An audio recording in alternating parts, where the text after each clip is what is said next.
आजच्या भागात आपण पाहणार आहोत. भावना आता लक्ष्मीला म्हणत असते की आई, तू माझी जरा देखील काळजी करू नको, मी आहे व्यवस्थित. त्यावर आता लक्ष्मीला सुद्धा रडू येतो. लक्ष्मी विचार करते, खरंच ना, माझी मुलगी किती सहन करते ना. म्हणजे एकाही शब्दाने ती मला बोलली नाही आहे की तिला हा एवढा सगळा त्रास होतोय. म्हणूनच आता तिला कौतुकही वाटू लागतं आणि ती म्हणत असते की बाया, मला ना तुझं खूप कौतुक वाटतं. म्हणजे एवढ्या सगळ्या गोष्टी होऊनसुद्धा तू एकाही शब्दाने मला सांगितलंच नाही. म्हणजे तू किती सहन करतेस. पण असं नको करत जाऊ. ज्या काही गोष्टी आहेत ना, मला सांगत जा, असं देखील ती आता बोलत असते. तर दुसरीकडे आता भावना म्हणते की हळूहळू सगळेजण ॲक्सेप्ट करतील गं आई, मला ह्या सगळ्या गोष्टीवर विश्वास आहे आणि म्हणूनच तर मी शांत आहे ना. दुसरीकडे श्रीनिवास आता समजावत असतात आणि सिंचनाला म्हणत असतात की सिंचना, त्या घरात तुला कसली कमी पडली तेवढं फक्त सांग. आम्ही सगळीजणं तुझं मन जपायचा प्रयत्न करतो, सगळं काही करतो. मग तुला काय वाटते.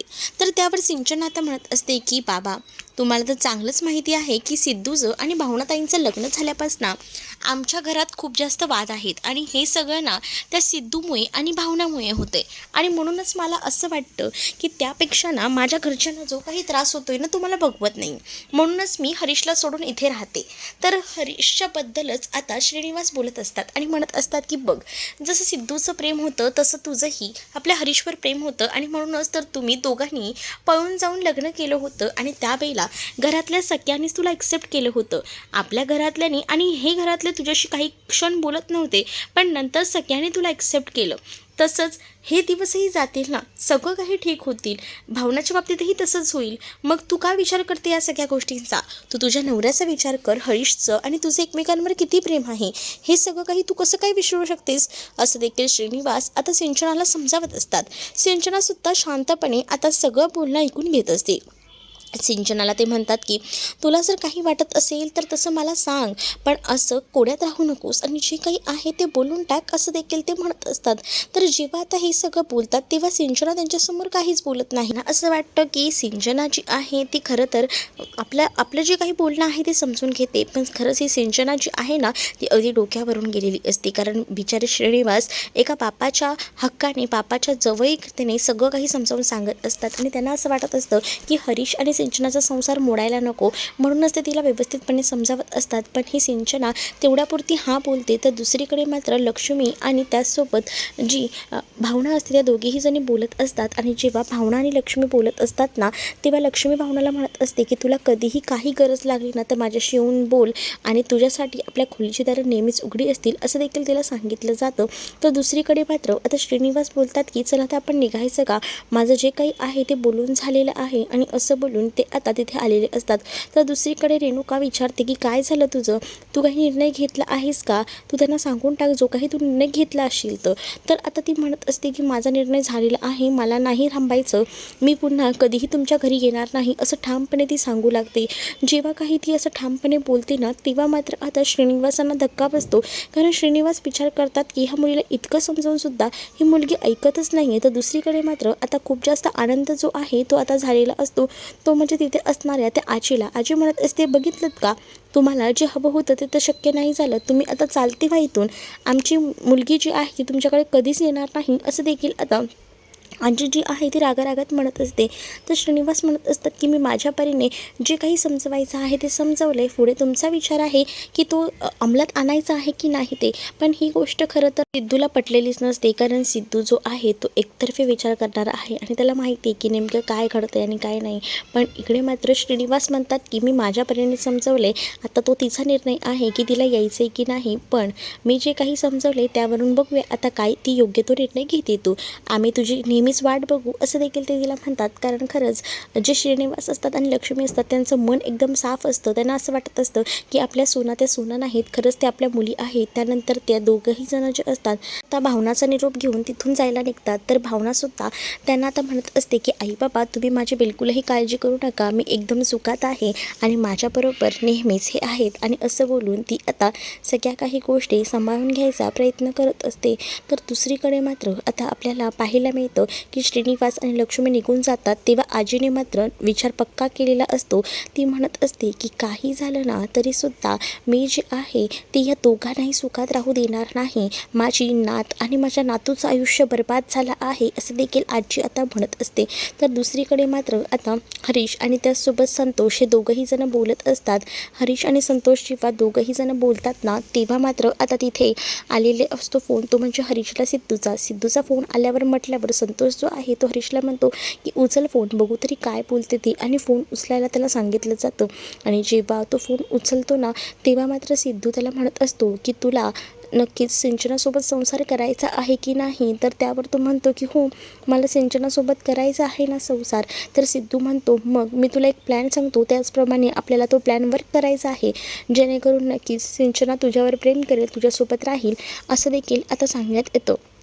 आणि जेव्हा ह्या सगळ्या गोष्टी सांगितल्या जातात तेव्हा मात्र त्या गोष्टीचा सगळा विचार जो आहे तो तिथे असणारा हरीश करू लागतो. तर सिद्धूने ज्या काही गोष्टी सांगितलेल्या असतात त्यामुळे आता नक्की सिंचना आणि हरीश हे दोघंही जण एकत्र येतील असं कुठेतरी आता वाटत असतं. आणि म्हणूनच आता दोघंही जण विचार करतात की ठीक आहे, तू म्हणतोयस तो प्लॅन आपण वर्क करूया. दुसरीकडे आरती जी असते ती मात्र खूप जास्त टेन्शनमध्ये असते आणि ती आपल्या आईला कसं सांगायचं, कारण त्यांना राहायचीसुद्धा सोय झालेली नसते. मग आता ते दोघंही ठरवतात की आईकडे जायचं, पण आईला सांगितलं तर आईलाही टेन्शन येईल, पण सांगायचं कसं हा मोठा प्रश्न त्या दोघांनाही पडलेला असतो. तेवढ्यातच तिची आई तिथे मागे येऊन उभी राहते आणि आरतीला आवाज देऊ लागते. आरती म्हणत असते की बोल ग आई, काय झालं. तर आई तिला म्हणत असते की तुझं काय चाललंय सांग ना.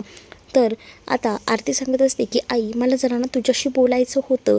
तर आईला आधीच आपल्या मुलीच्या सगळ्या काही मनातल्या गोष्टी कळत असतात. जरी तिला डोळ्याने दिसत नसलं ना तरीसुद्धा मनातल्या सगळ्या गोष्टी तिला बरोबर त्या कळत असतात. आणि म्हणूनच ती म्हणत असते की मला माहिती आहे तुझं काय चाललं आहे ते, तू एक काम कर, ही बॅग घे आणि दोघंही जण चला पटकन. तर आरती म्हणते की हे सगळं तुला कसं काय माहिती. तर आरतीला आई सांगते की अगं मी तुझी आई आहे आणि तुझ्या बाबतीत काय चाललं हे मला न कळणार इतकी मी मूर्ख वाटते का तुला. मला माहिती आहे नक्कीच काहीतरी गडबड गोंधळ आहे, त्यामुळे चला गुमान बॅग घ्या आणि चला माझ्या घरी असं बोलून आता जी आहे ती घेऊन जात असते. तर आरती आणि बँकी हे दोघंही जण आता बॅग घेतात आणि तिकडनं निमूटपणे जायला निघतात, कारण त्यांच्याकडे कोणताही ऑप्शन नसतो, कारण त्यांना राहायलाही घर नसतं. आई त्यांना आता या शब्दाने एकाही शब्दाने त्यांना विचारत नाही की नेमकं काय झालं आहे, कारण आईला कुठेतरी कळत असते की नक्कीच काहीतरी गडबड गोंधळ झाला असेल म्हणून दोघांनीही घर सोडलं असेल आणि म्हणूनच तो आता शांत राहतो. तर दुसरीकडे मात्र अनुचं लक्ष घरात असणाऱ्या जयंतवर जातं. तर ती विचार करते की हा जयंत अजून कसा गेला नाही आणि म्हणूनच ती जयंतला म्हणत असते की जयंत, तू इथे काय करतोयस, तू अजून कसा काही गेला नाहीस. त्याच वेळेला आता तो म्हणत असतो की आज ना मी काम पोस्टपोन केलं आहे, आज ज्या काही मीटिंग होत्या त्या रद्द केल्यात. खरं तर ना मला कंटाळा आलाय जायचा, मी आज जे काही आहे ते घरातून करणार आहे. आणि तसंही तुला माहिती आहे ना मला घरात राहायला जास्त आवडतं, तुझ्यासोबत वेळ घालवायचा आहे असंच मी ठरवलं आहे. आणि बोल ना आज आपण काय करूया. आणि असं बोलून तो तिच्यासोबत वेळ घालवायचं ठरवतो. त्याच वेळेला आता जेव्हा दोघांबरोबरही वेळ घालवायचा तो ठरवतो तेव्हा मात्र जानू म्हणत असते की चालेल मग आपण दोघंही जणांना एक गेम खेळूया. तो स्टॅच्यूवाला गेम खेळायचा त्या दोघांचंही ठरतं, म्हणजेच दोघांनी एकमेकांना स्टॅच्यू करायचं. तर पहिल्यांदा मी आणि भावनाताई असेच खेळायचो असं देखील ती म्हणते. आणि त्यानंतर ना ती आता लगेच ना त्या जयंतला स्टॅच्यू करते. जयंतला तिने स्टॅच्यू केल्याबरोबर जयंत एकाच जागेवर थांबतो. जयंत जेव्हा एकाच जागेवर थांबतो ना तेव्हा जयंत इकडे तिकडे पाहतो. आणि त्याच वेळेला आता जानू जयंतला म्हणत असते की डोळेसुद्धा हलवायचे नाही आहेत, पहिलेच मी तुला सांगते. आणि त्यामुळे आता ती त्याला शांत बसायला सांगते. जेव्हा आता तो शांत असतो तेव्हा जानू त्याला मुद्दामून म्हणत असते आणि त्रास देत असते. जानू जेव्हा त्याला त्रास देते ना तेव्हा जानूला जयंत करत असतो, पण मुद्दामून ना जानू जयंतला त्रास देते आणि म्हणत असते की मला ना खरंच तू खूप आवडतो, जेव्हा तू माझ्यासाठी खास सुट्टी घेतोस आणि घरात राहतोस ना तेव्हा तर मला खूप जास्त आनंद होतो असं देखील ती आता म्हणत असते. आणि त्याला मूड रिफ्रेश करते. आणि जेव्हा ती हे सगळं काही बोलते तेव्हा मात्र तो एकटक तिच्याकडे पाहतो. आणि त्यावेळेला जानू जी आहे ती आता जयंतच्या जवळ आलेली असते, त्यामुळे आता जयंत जो आहे तो लगेच हलतो आणि तो इकडे तिकडे पाहू लागतो. ज्यावेळेला जयंत हलतो आणि इकडे तिकडे पाहतो ना तेव्हा जानू त्याला म्हणते की अरे अरे तू तर हल्लास, मी तर तुला स्टॅच्यू केलं होतं. त्यावर जयंत म्हणतो की हां मी जरी हल्लो ना तरीसुद्धा तुला मी आता स्टॅच्यू बोलतोय, मी तुला स्टॅच्यू बोलल्यावर तू जागचं हलायचं नाही आहे, मी पहिलेच सांगतो. आणि असं बोलून ना तो तिला स्टॅच्यू बोलतो. तर आता नाईलाज असतो, तिला शांत बसावं लागतं. आणि त्याच वेळेला आता तो जयंत जो असतो ना तो जानूच्या भलताच जवळ आलेला असतो. जानू आता खूप जास्त घाबरते. मला तर ह्याने स्टॅच्यू केलं आहे, पण आता हा माझ्यासोबत काही विचित्र प्रकार तर करणार नाही ना. तर अगदी तसंच झालेलं असतं. हा जो मूर्ख जयंत असतो ना, तो वेड्यासारखा तिच्या अंगावरनं असे हात फिरवत असतो आणि त्यामुळे ना आता तिला ना असह्य झालेलं असतं हे सगळं. ती म्हणत असते की प्लीज प्लीज जयंत, प्लीज नको ना. परंतु हा जयंत कुठे ऐकतोय. जयंत म्हणत असतो की काय केलंय मी, अगं असं काय करतेस तू, असं बोलून आहे ना ती त्याला मुद्दामून आहे ना हे करत असते. पण इथे जो जयंत असतो तो काहीच ऐकत नसतो. जानू त्याला म्हणत असते की बस आता, आणि तो विचित्र विचित्र हात लावत असतो. तर जानू आता ओरडते आणि म्हणते की आता पुरे झालं, आता खूप सहन केलं, इथून पुढे ना मी जराही सहन करणार नाही आहे, पहिलेच सांगते. आणि असं बोलून आहे ना ती जोरात त्याला ढकलते आणि त्याच्यावर आवाजसुद्धा चढवते. तुला काय वेड लागलं आहे का, हे सगळं तू काय करतोयस, असं ती रागारागात बोलते. आणि जेव्हा ही सगळं ती रागारागात बोलते ना, तेव्हा मात्र आता जयंत तिच्याकडे पाहत राहतो. जयंत म्हणतो की सॉरी, काय झालं, तू अशी का चिडतेस माझ्यावर. तर जानू म्हणत असते की तुला काय वाटतं मी हे सगळं काही सहन करेन का, तर नाही, मी काही सहन करणार नाही आहे. तुला वेड लागले आणि तुला काय वाटलं मला कळत नाही आहे, तू माझ्या अंगावर ना तो उंदीर फिरवायला पाहत होतास, असं देखील ती बोलून त्याच्यावर भयंकर चिडते.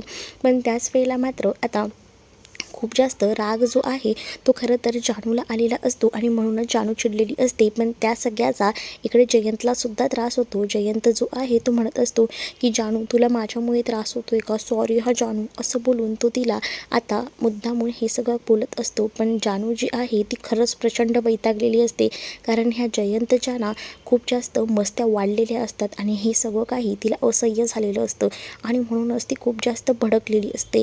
आणि त्यामुळेच ती आता आवाज चढवत म्हणत असते की नाही, आता मी काहीसुद्धा ऐकून घेणार नाही.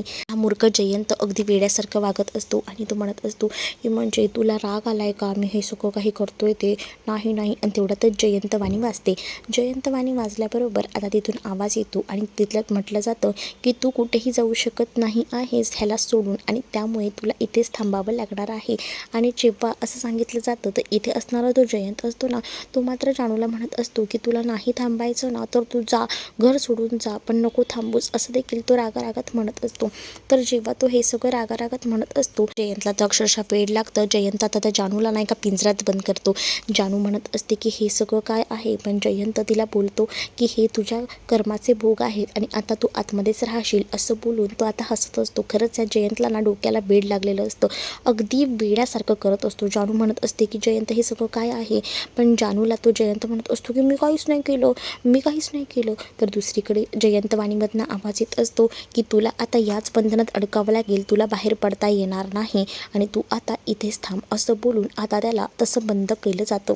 तर दुसरीकडे मात्र हे जे काही होत असतं ना ते भलत्याच प्रकारात घडत असतं. म्हणजेच हे जे काही घडत असतं ते खरं तर आवडत नसतं, पण काय करणार, दुसरा काही ऑप्शनच नसतो ना जानूकडे. जानूला आता त्या पूर्ण बंधनामध्ये अडकावं लागत असतं आणि जेव्हा ती ह्या सगळ्या बंधनात अडकते ना, तेव्हा मात्र जयंत तिला बोलतं करायचा प्रयत्न करत असतो. तिला म्हणत असतो की जानू अशी तोंड पाडून राहू नकोस ना, बोल ना माझ्याशी काहीतरी. पण जानू कुठे बोलते, जानू काहीच बोलायला तयार नसते. जानू म्हणते की मला तुझ्याशी नाही बोलायचं आहे, प्लीज इथून जा, आणि असं बोलून ती त्याच्यावर भयंकर चिडलेली असते. तर जानूला तो म्हणतो की बोल ना गं जानू, असं नको ना करूस. पण जानूला त्याच्याशी एकही शब्द बोलायचा नसतो, कारण ना आता हे लिमिट पुढे गेलेलं असतं आणि त्याला असं वाटत असतं की कुठेतरी हे थांबेल. पण जानू हे सगळं काही बिचारी सहन करत असते. तो एकाही शब्दाने तिच्यावर दया दाखवत नसतो आणि त्यामुळे तीसुद्धा ठरवते की ह्या माणसावरती मी दया का करावी. पण नंतर तिला वाटतं की खरं तर आधी जे काही भूतकाळात घडून गेलेलं आहे ते पुन्हा ह्याच्या आयुष्यात घडू नये, असंच तिला वाटतं आणि म्हणूनच ती ठरवते की नको, ह्याला आपण माफ करायला हवं. तर दुसरीकडे मात्र आता वीणा काम करत असते किचनमध्ये आणि तेवढ्याच आरतीचं नाव निघतं. खरं तर आरतीची इतकी सवय झालेली असते ना, करता करता लक्ष्मीच्या तोंडून आरतीचंच नाव निघतं आणि म्हणूनच ती म्हणते की बापरे बघ ना, आरतीची इतकी सवय झाली आहे ना आपल्याला. तेवढ्यातच दारावर आलेली असते ती म्हणजे मंगल आल्याबरोबर आता म्हणत असते की चला आता ना आपण एक काम करूया, आपल्याला ना मस्तपैकी चहा बनवूया, खरं तर ना कंटाळा आला आहे, चहाची गरज आहे, आणि असं बोलून ती चहा मागू लागते. तर दुसरीकडे मात्र आता वीणा दार दार उघडायला जाते तर तिथे कोणीतरी आलेलं असतं. म्हणूनच आता दार उघडलं जातं आणि जेव्हा ती दार उघडते तेव्हा तिथे स्वानंदी सरपोतदार आलेली असते. आणि स्वानंदी जेव्हा तिथे येते तेव्हा ती म्हणते की मला ना संतोषला भेटायचं आहे. संतोष तर आता घरात नाही आहे, ते कामासाठी बाहेर गेलेले आहेत. मी त्यांना कॉल करून बोलवते, तुम्ही या ना आतमध्ये, तुम्हाला आम्ही ओळखलं नाही, असं देखील लक्ष्मी जी आहे ती आता म्हणत असते. कारण स्वानंदीची आता नवीन मालिका येणार असते, तिचं प्रमोशन करण्यासाठी खास करून ती आलेली असते. तुम्हाला खरं तर ना स्वानंदीच्या मालिकेचे अपडेटसुद्धा पाहायला आवडतील का हे मला कमेंटमध्ये सांगा, म्हणजे आपण ते सुद्धा अपडेट आपल्या चॅनलवर देऊच. तर आता वीणा जी असते ती म्हणत असते की तुमचं काही काम होतं का ह्यांच्याकडे. त्यावर आता खरं तर जी लक्ष्मी असते ती सुद्धा तिला आतमध्ये बोलवते. कारण कोणीही लक्ष्मी निवासमध्ये आलं तर त्यांना दारावर उभं ठेवण्याची पद्धत ही लक्ष्मीकडे नव्हती. लक्ष्मी म्हणत असते या ना आपण बोलूया बसून, आणि असं बोलून ती आतमध्ये बोलावून घेते. तर त्याचवर माझं ना जरा अर्जंट काम आहे, मला त्यांच्याशीच बोलायचं आहे, तुम्ही प्लीज त्यांना बोलवता का, असं आता जी स्वानंदी आहे ती म्हणत असते. तर स्वानंदीला आतमध्ये बोलवलं जातं. स्वानंदीला सांगितलं जातं की थांबा. तर इकडे मात्र आता खूप जास्त कांगावा होत असतो, म्हणजेच आता जोरजोरात आवाज येऊ लागतो. आणि जेव्हा जोरजोरात आवाज येतो ना तेव्हा आता सगळेजण बाहेर जातात. तर खरं तर जी लोकं असतात ना ती आलेली असतात, गावकरी आलेली असतात आणि ते जोरजोरात आवाज करत असतात. ते म्हणत असतात की आम्हाला आमच्या दारात पाणी येतं नाही आहे, आम्हाला पाण्याची सोय हवी आहे. आणि म्हणूनच ते खरं तर आलेली असतात. आणि पाण्यासाठी ते जेव्हा येतात तेव्हा मात्र आता जे संपतराव असतात ते आता अधिराजला सांगत असतात की ह्यांना पाण्याची सोय करून द्यावी. आणि त्याचसोबत ते आता म्हणतात की आपण लवकरात लवकर ह्यांचं पाणी सुरू करूया. खरं तर हे सगळं भावना ऐकते. भावनाच्या लक्षात येतं की ह्या लोकांनी मुद्दामून ह्यांचं पाणी बंद केलेलं आहे. मग ती यावर आवाज उठवायचं ठरवते. घरात ती इतरांना विचारायचं ठरवते आणि म्हणत असते की तुम्हाला माहिती आहे का काही. तर ती मुद्दामून आता ऐकत असते. तर इथे मात्र आजी आणि त्याचसोबत संपतराव बोलत असतात की हे जे आपण काही प्लॅनिंग केलं ना ते एकदम परफेक्ट केलेलं आहे. म्हणजेच आता ह्यांचं पाणी आपण बंद केलं आहे आणि जेव्हा ह्यांचं आपण पाणी बंद करतोय ना तेव्हा कुठे हे लोक जरा लाईनीवर येतील. म्हणजेच कसं आता ही लोकं आपल्याला मत देतील, ह्यांना असं वाटेल की आपणच ह्यांचं पाणी बंद केलं आहे आणि आपण ह्यांचं पुन्हा सुरू करायचं, असं काहीसं त्यांचं प्लॅनिंग असतं. आणि हे सगळं आता भावनाने ऐकलेलं असतं. अधिराज बाहेर जाऊन आता सगळ्यांना सांगत असतो की तुम्ही काळजी करू नका, तुम्हाला लवकरच पाणी सोडण्यात येईल, तुमचा विचार केला जाईल. तर संपतराव देखील म्हणतात की तुम्ही इथून तिथे जाईपर्यंत तुमच्या सगळ्यांच्याही घरात पाणी असेल, तुम्ही काळजी करू नका, असं देखील सांगितलं जातं. आणि जेव्हा हे सगळं दोघंही जण सांगत असतात ना तेव्हा मात्र संपतरावांच्या चेहऱ्यावर हसू असतं. दुसरीकडे भावना जी असते तिला मात्र हा खूप गोंधळ उडालेला असतो, कळत नसतं. म्हणूनच ती आता निलांबरीला विचारते की हे सगळं काय आहे, म्हणजे एका अर्थी हे सगळं ना मुद्दामून घडतंय असं मला वाटतंय. तर निलांबरी म्हणते राजकारण हे असंच असतं. आणि ही सगळी आयडिया ना खरं तर सिद्धूनेच दिली आहे, म्हणजे पाणी बंद करायचं आणि पाणी सोडायचं ही आयडिया सिद्धूचीच आहे. मुद्दामून निलांबरी ना आता सिद्धूमध्ये आणि भावनामध्ये भांडण निर्माण करायचा प्रयत्न करते, जेणेकरून भावनाच्या मनात आता सिद्धूबद्दलचे गैरसमज वाढायला हवेत, हाच निलांबरीचा हेतू असतो. आणि म्हणूनच निलांबरी असं सगळं काही वागत असते. भावना मात्र हे सगळं विचार करत बसते. भावनाच्या डोक्यात अनेक विचार सुरू असतात. तर दुसरीकडे सिद्धूने आता सगळ्या गावकऱ्यांना मदत करायची ठरवलेली असते. त्यामुळे त्याने आता टँकरची सोय केलेली असते. आणि जेव्हा तो टँकरची सोय करतो ना तेव्हा आता सगळीजणं तिथे हजर असतात. ती आता सिद्धूच्या नावाने जयघोष करू लागतात आणि सिद्धूचा विजय असो म्हणतात. आणि त्याच वेळेला सगळ्यांना सिद्धू म्हणतो की मी इथे असताना तुम्हाला कोणतीही पाण्याची गैरसोय होणार नाही याची काळजी मी घेतो, तुम्हाला काही असेल तर मला सांगा. आणि त्याच वेळेला आता हे सगळं तो बोलत असताना सगळ्यांना पाण्याची सोयसुद्धा करतो. आणि तुम्हाला कधीही कोणती अडचण असेल तर एक आवाज द्यायचा, मी तुम्हाला नक्कीच मदत करेन, असं देखील तो म्हणतो. त्यामुळे सिद्धूच्या नावाचा जयघोष होतो. सिद्धू आता सगळ्यांना पाणी देतो, म्हणून अक्षरशः गावकरी सिद्धूचे पाय धरत असतात. तर सिद्धू म्हणत असतो या सगळ्याची खरंच गरज नाही आहे, नको धरू तुम्ही लोक पाय वगैरे काही.